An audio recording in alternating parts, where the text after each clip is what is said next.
Hello and welcome to Toad Rolls Dice, where we're going to take a little bit of a closer look at the World Eaters with these two previews that showed up on WarCom this week. So the first one is going to be a look at some detachments, and the second is going to be a bit of a deeper look at how they play with a pro tournament player. But there's also points in there as well, so points, absolutely take them with a huge grain of salt, especially with WarCom because they get a lot of this stuff wrong. But I thought that would be interesting. So we'll run through detachments first. There's going to be a similar video for Death Guard dropping at the same time as well, with two articles that we'll be looking at. So if that's more your chaotic choice of colour, flavour and all things nurgly, you can check that one out. It should be live now. But let's get into this one for the World Eaters. Praise the Lord of Skulls with new World Eaters detachments. Sure. Being stinky is a valid strategy in the 41st millennium, where even the slightest cough could make demons explode out of your eyeballs, but doesn't killing your enemy before you even get within firing distance sound a little unsporting? Where's the fun in a kill that doesn't paint the room red? The World Eaters are inclined to agree, and with a new codex on the horizon, we're taking a look at how they translate this can-do attitude into dazzling battlefield strategies. I'd forgotten just how out of place the Lord of Skulls looked. I kind of like it. I know it's weird. Very weird. But I kind of like it. I'm surprised it's still a model, in all honesty. But, you know, maybe 11th it'll get an update or they'll get some new stuff, who knows. But anyway, let's focus on the positive. I feel like I'm saying that a lot at the minute. Unlike their rotting rivals in the Death Guard, the World Eaters army rule has gone through almost no modifications compared to the one in Index World Eaters. One or two of the dice values needed to deploy your Blessings of Khorne have changed. Total Carnage now needs a double 3 or more instead of a double 4 or triple, but otherwise they're still the same all-out assault troops you know and love. That's good, I think. Where things get spicy is in the detachments, which offer budding berserkers the chance to try some surprisingly cunning tactics for Angron's blood-crazed brotherhood. Don't worry, you'll still be hitting people with chain axes in the end, but wouldn't you rather get there double quick with a gore-track onslaught? A vehicle-focused detachment whose core rule gives your units a neat +1 to charge and the lance ability when they disembark. Okay. This seems to be a recurring thing as well. Wasn't Emperor's Children, didn't they have a detachment that was vehicle focused? So for the vehicle focus, detachment rule Rush to the Fray. Each time a World Eater unit from your army disembarks from a transport, until the end of the turn add 1 to charge rolls made for that unit, and that unit's melee weapons have the lance ability. Can they charge after getting out of a rhino? I don't know Chaos. I should probably check their index actually, but that's obviously what this is aiming at, so I mean they must be able to.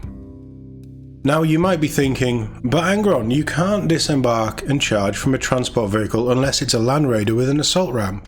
Isn't that a bit naff? I was thinking exactly that, yes. And to be honest, that kind of oversight would be very on brand for the Red Angel and WarCom, in all honesty. But his more lucid commanders have a few tricks up their sleeves. Full Throttle Assault is a simple tool that lets the cargo of one Rhino charge after they disembark. Nice. Getting those sweet bonuses from the detachment rule, while less picky troops can also go from metal box to melee with aggressive disembarkation. So Full Throttle Assault is a 1 CP strategic ploy stratagem. When your movement phase, target one World Eater's Rhino model from your army that has not been selected to move this phase. Effect, until the end of the phase, each time a World Eater's unit disembarks from that model after it has made a normal move, that unit is still eligible to declare a charge this turn. So no advancing, but that basically gives you the assault ramp. I think that gives you assault ramp for a CP, so that's not bad. I feel like they're just forcing in a stratagem there into a detachment rule because they came up with a rule and then didn't quite know how to make it work for the most common transports. Aggressive disembarkation, again a 1 CP strategic ploy stratagem. When your movement phase, target one World Eater's Rhino model from your army that has not been selected to move this phase. Effect: one World Eater's unit embarked within your Rhino can disembark. When doing so, models in that unit can be set up anywhere on the battlefield, wholly within 6 inches of your Rhino, and can be set up within engagement range of 1 or more enemy units. Okay, so that's once you've got your Rhino into a position that you want it, that's where you'd pop that. 6-inch disembark and then disembark into engagement range, so you're not getting your charge bonus. I suppose you probably wouldn't need it if you can do it into engagement range, but you're not getting Lance either. Yeah, I'm not sure about this. In theory, it sounds really nice. In practice, I think that they've just panicked and thrown it together. I might be wrong. We need to see the full thing, all the stratagems and stuff, and how it would actually work. Of course, you can also just pack your list full of Land Raiders, full of 8-bound, which people probably do. Then you don't even need any stratagems to ram elite troops into your opponent's soft spots. But what if you want a vehicle itself to do the smashing? And its divine displays of brutality attracted a throng of awe-struck worshippers around its mighty tracks. Then, friend, you formed a cult of blood. In this detachment, hordes of jackals and goremongers congregate around idols of Khorne, be they lords of skulls, demon princes, or Angron himself. Proximity to these breathtaking slaughter kings whips the mortal cultists of Khorne into a special kind of frenzy, with 3 once-per-battle abilities, bestowing demonic strength, speed, and durability when needed most. Detachment rule: Idols of Khorne. At the start of your command phase, you can select one of He Idols, I think that's meant to be the Idols, of Khorne abilities listed below. Until the start of your next command phase, that ability is active and its effects apply to all World Eater's Titanic and World Eater's monster units from your army. You can only select each Idols of Khorne ability once per battle. So you've got 5 turns, usually. You're going to go 2 turns without something. So the first one, Idol of Infinite Rage, is an aura. In fact, they're all auras.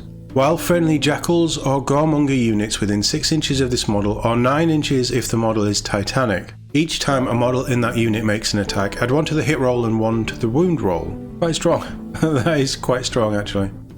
I suppose if you're wanting to build around cultists with demon princes, I would be questioning why there's demon princes without any other demons running around, but that's probably a lore question for someone who knows better than me. Yeah, it's nice. Again, I'm not really feeling this as a full fleshed out, thought out detachment rule. I think this is we've got cultists, we need to do something. But within 6 inches, 9 inches if it's Titanic, add 1 to hit rolls and 1 to wound rolls is quite nice.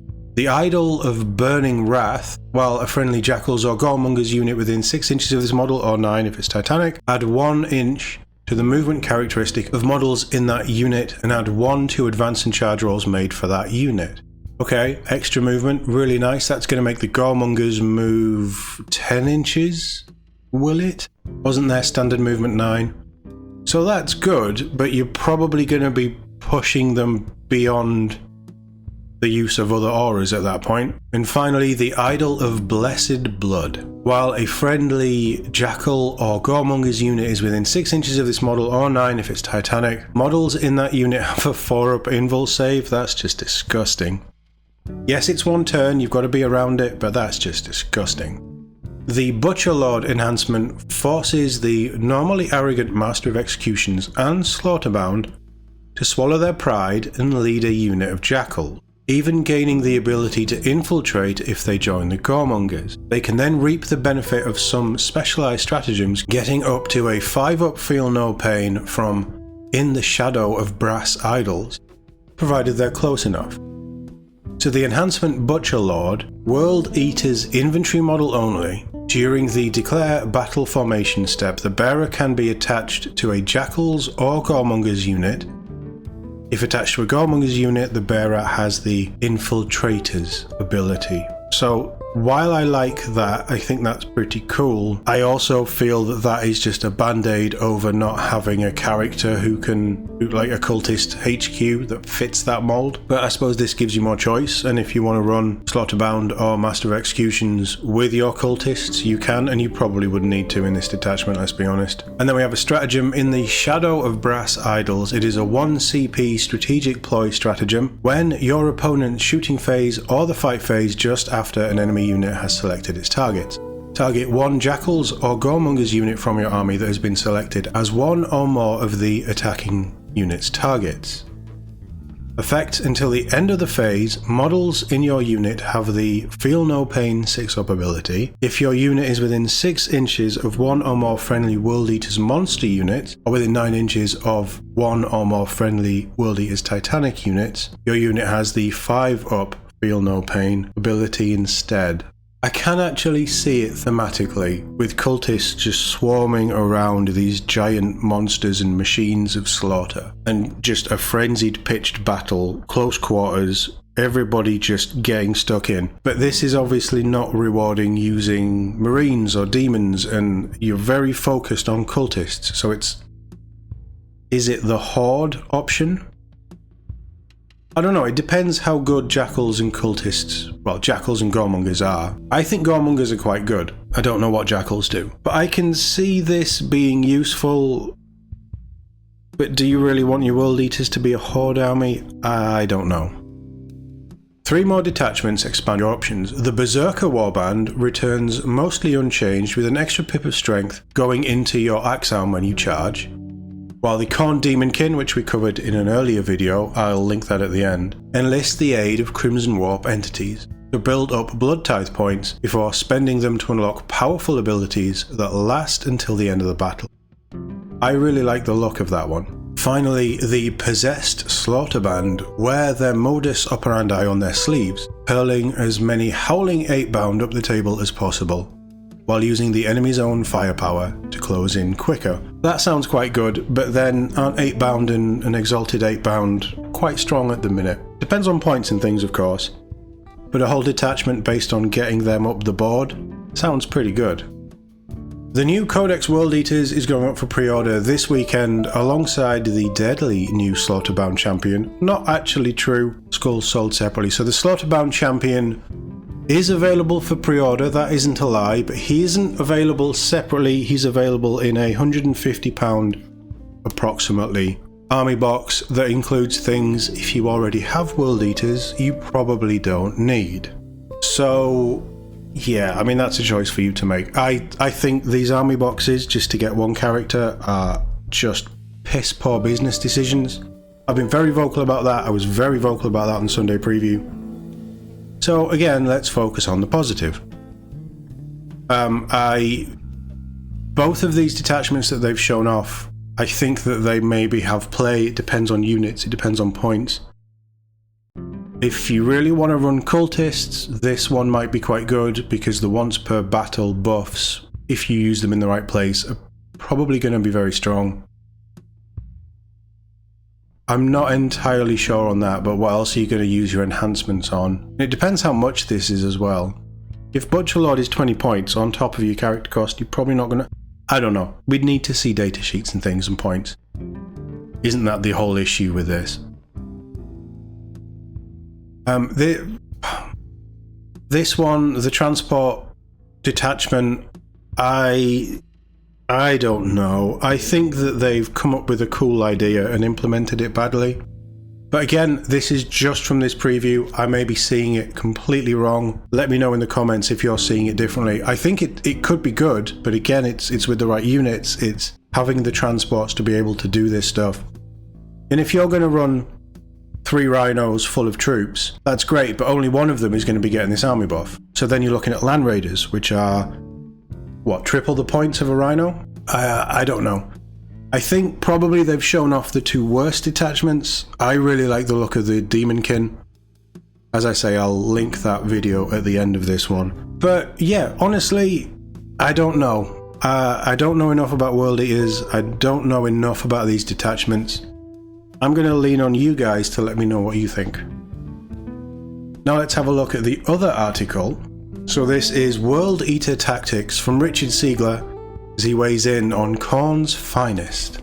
So Richard Siegler is a name that I know. I don't know why I know it. It might be Wargames Live when I tune into there. But he's obviously Tournament Pro and knows his way around the World Eaters. So let's take a look at this. And there is points in here as well. So what I will say off the bat, these points are 99.9%. Scratch that. 100% wrong. They're from the codex, which means they're going to be wrong. It's just how it is in the modern day of 40k, I think. Let's run through this and see what we can figure out. The World Eaters come to pre-order this weekend, and they've got several exciting new ways to play, which still involve chain weapons to the face, which is the most exciting of all. Tournament Pro Richard Siegler is here to exalt the virtues of berserkers and demons. So Richard, this is all going to be in Richard's words, I think. It's time for Khorne's chosen legion to have their time in the limelight. With the new Codex World Eaters, there are many exciting new rules, playstyles and tricks to master.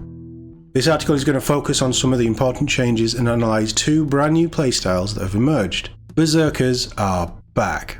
The first new playstyle centres around the iconic Khorne Berserker, who got a beautiful refresh last year. In the index, Khorne Berserkers were often seen as support choices for a Master of Executions, and used on easy to kill enemy units too feeble to be worthy of being maimed by your exalted 8-bound. In the new codex, Khorne Berserkers can become the core of your army and some of your strongest units when the proper rules are applied. What changed? First, they gained an additional 2-inch of movement, so they're up to 8. Their squad size also shifted from 5 to 10 models to 10 to 20. Oof. Making offensive or defensive stratagems much more efficient on larger squads. They did lose a point of melee strength, which can be regained with the Berserker Warband detachment, but their Blood Surge move became D6 plus 2-inch, making it significantly more annoying. The support pieces also became stronger and more synergistic. For example, when the Lord on Juggernaut leads a Berserker unit, their movement characteristic becomes 10 inches, nice, and the Lord can now move through terrain. He also grants his unit the ability to fight enemy models within 3 inches, dramatically increasing the amount of melee in a crowd. That's the AOS thing, isn't it? They made melee range 3 inches, so you've not got a unit with 5 models missing out. 3-inch threat range plus 20 squad size is quite nice. Meanwhile, the Master of Executions allows his Berserker unit to reroll Blood Surge moves. Okay, making them faster. In my opinion, there are 2 standout detachments, the Berserker Warband and the Gortrak Onslaught. Interesting, because I wasn't that sold on the Gortrak. This is why he's a pro. So the Berserker Warband benefits: the detachment rule provides +2 strength and +1 attacks on the charge. Very nice. This upgrades your chain blades to 5 attacks each at strength 6, with easy access to sustained 1 or lethal hits from Blessings of Khorne. Nice. The Hack and Slash stratagem grants +1 AP, enhancing the chain blades to 2 AP. The Apoplectic Frenzy stratagem grants access to the critical mobility buff of Advance and Charge, allowing you to bring your melee prowess deep into enemy lines. That's nice. The Frenzied Resilience stratagem is particularly effective on a 20 model Berserker unit, offering -1 to incoming damage. Wow. And the aptly named Berserker's Wrath stratagem allows your Berserker unit to Blood Surge the maximum 8 inches instead of rolling to determine the distance, making it significantly harder for the opponent to avoid. They've really built that detachment around Berserkers, haven't they? That's good to hear. All of that sounds pretty good. Gortrak Onslaught benefits: the detachment grants a +1 to charge rolls after disembarking from a transport, adding lance to make it significantly easier to maim tougher targets. That I agree with. The Murderous Onslaught enhancement allows a unit that disembarked from a transport to ignore Overwatch until the end of the turn. Wow. Allowing your Berserker unit to ignore the power of torrent weapons. Yes. We didn't get to see that. So what they didn't show us was the good stuff in that detachment then. That sounds quite good. The Aggressive Deployment enhancement grants the bearer and his unit Scout 9 inches from within their dedicated transport, allowing you to get to the centre of the board much more efficiently and project your combat prowess. That sounds quite good as well. I do like a scout move. The Infernal Infusion enhancement grants the Fights First ability once per battle, A game-changing ability when fighting other melee armies. Yeah, that can be very good. The Detachment's 6 stratagems all interact with transports and vehicles, encouraging you to take multiple rhinos. The most impactful for your berserkers is full throttle assault, allowing a unit in a rhino to disembark and charge after the rhino completes a normal move. When combined with the smash through stratagem to move a vehicle through terrain features, the threat projection of your berserkers is worthy of Khorne himself. We didn't get to see smash through either, that sounds good. The unrelenting advanced stratagem allows a World Eater's vehicle that was just shot to make a 6-inch normal move, keeping it safe from further firepower. That's very nice. Even better is the Fury Unleashed stratagem. This allows a rhino that was shot at to disembark its Khorne berserkers, who can then make a blood surge move, engaging any nearby enemies. This is going to be very tricky for your opponent to play against when properly positioned. It does sound it actually. So, World Eater's Berserker Warband Detachment, Demon Prince with the Helm of Brazen Ire, 220 points. Master of Executions with the Berserker Glaive, we don't know what either of those are, 85 points. Khan is apparently 85 points. The Lord Invocatus is 110. Unit of 10 Jackals, 65 points each. That sounds a bit cheap, does it? Don't know. 10 Khorne Berserkers, 180 points. That's probably about right. When you're running 20, it's at 360. It's expensive, but then they do sound pretty good. I can probably see that being correct. 2 Chaos Spawn, 80 points for the 2. 3 8-bound, 150 points for a unit of 8-bound. Normal 8-bound, that might be expensive, but like I say, I don't know what they do. Forge Fiend, 150 points each. And Chaos Rhinos, 85 points each. None of that is too surprising in all honesty, is it? Like I say, I'm 100% certain these points are wrong. But still, that sounds plausible. And then the Gortrak list, Demon Prince with Infernal Fusion, 225. Master of Executions is 60 points then, and the Aggressive Deployment Enhancement is 20 points on top. Is Khan the same as... Yeah, he is, so they haven't messed that up. So that would mean that's 25 points for the Berserker Glaive. Master of Executions at 60 points, does that seem about right? Loads of Berserkers, loads of Jackals, we've got more Forge Fiends, and then 4 Rhinos. Okay, so that's still, I mean, that's 60 inventory. And a Demon Prince. Why is everybody taking Demon Princes?